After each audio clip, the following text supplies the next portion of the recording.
Hello, everyone from Chelsea Fan TV. My name is Alex. I'm outside Turf Moor with Jacob.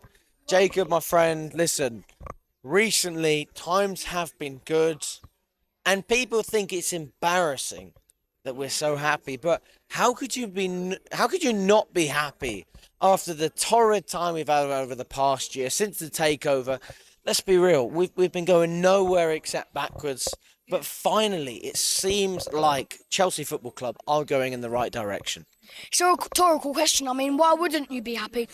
We've been rubbish for a year. We've been starved watching great team playing under Potter. Watched us playing under Lampard, and that was just rubbish. But now we've got a good manager. We've got a manager who gets the Champions League final. We've got a manager who looks to get Champions League. We've got an amazing manager. We've got an amazing squad. Cole Palmer scored a penalty. It's just a penalty, but I don't care. That penalty means more to me than goals would for other teams. That penalty meant so much to me.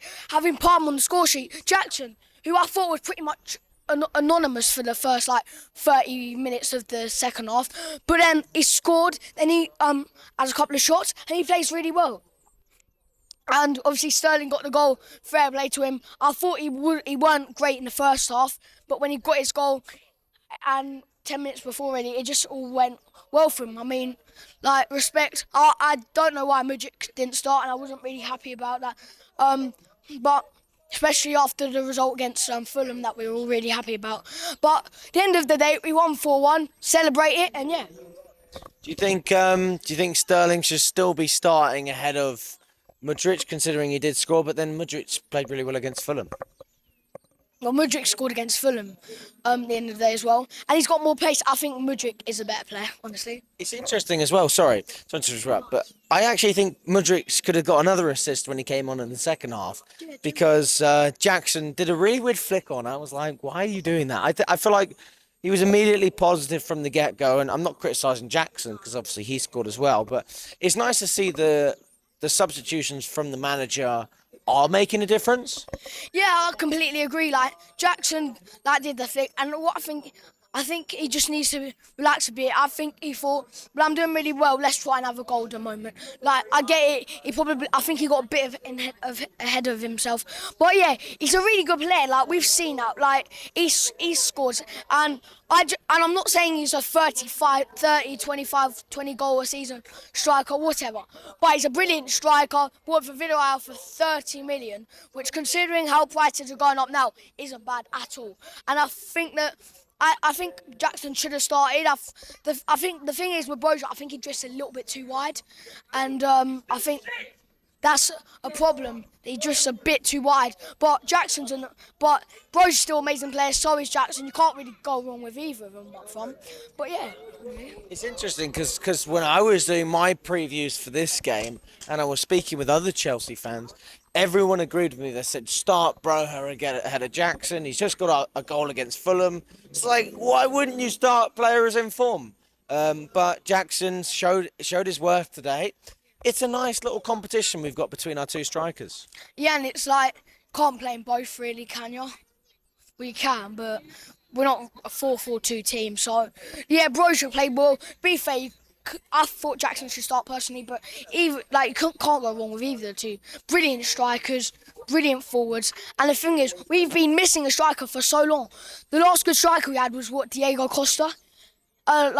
We've got a good striker now. Obviously, he had Tammy Abraham, but he wasn't elite, was he? He kept slipping over. He wasn't amazing.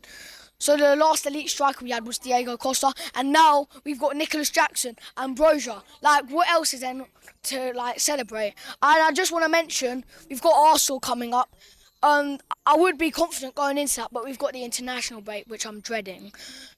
Which is a bit. Why are you dreading the international break? Because we're in momentum. We don't need a break. We need to keep going, I think.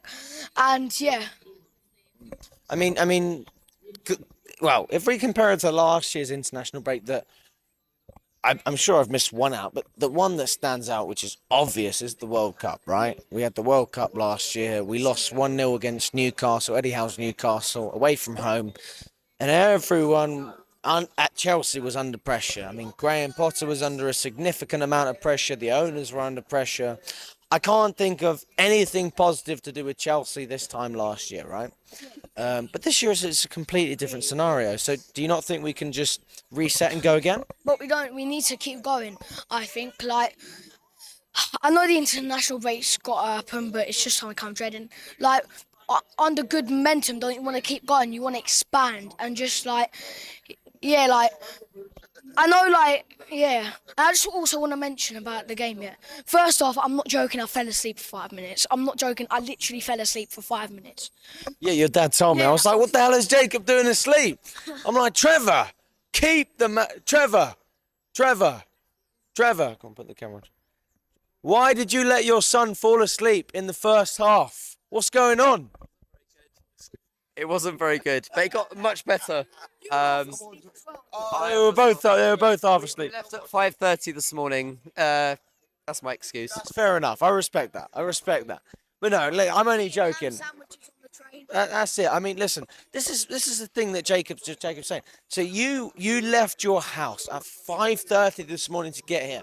Let me ask you this: if we would have lost this game, how would you have spoken to me, and how would you have felt? Because we can all say we're happy chappy after we win, but let's be honest.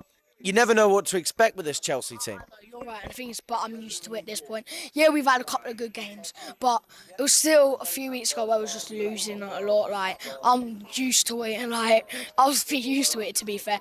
But obviously, I'd be sad, like, it got to the point where it's like the third goal, and it's like, yeah, we scored amazing. And when it was like, they were saying, oh, is it offside? And I was thinking, we're winning this game anyway.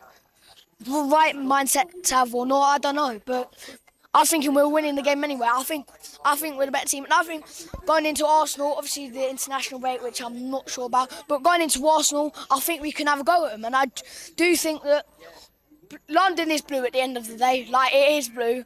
I don't hear any Arsenal fans saying anything else. So, and I think that we can get 3 points, but the fans need to stay on top. Like, yeah.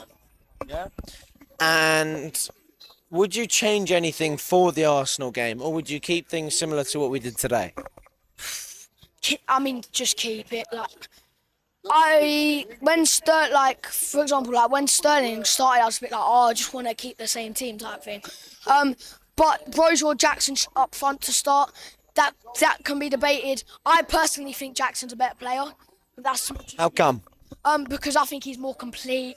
Like, I think he's got more goals in him. Like, I think if Broja comes on with 20 minutes to go, Jackson does. I do think Jackson's more likely to get a goal. I think he's just a little bit more of a complete player, and like, he comes a bit deeper and he also helps. So with Jackson, what I like about Jackson is, with Jackson, your Mudryks are gonna get goals, your Sterlings are gonna get goals, your Mudryk when he comes back is getting goals. So, which is really good about Jackson. Whereas Broja, I think he's not as good at distributing the ball wide and passing it pass to the person who'll get the assist.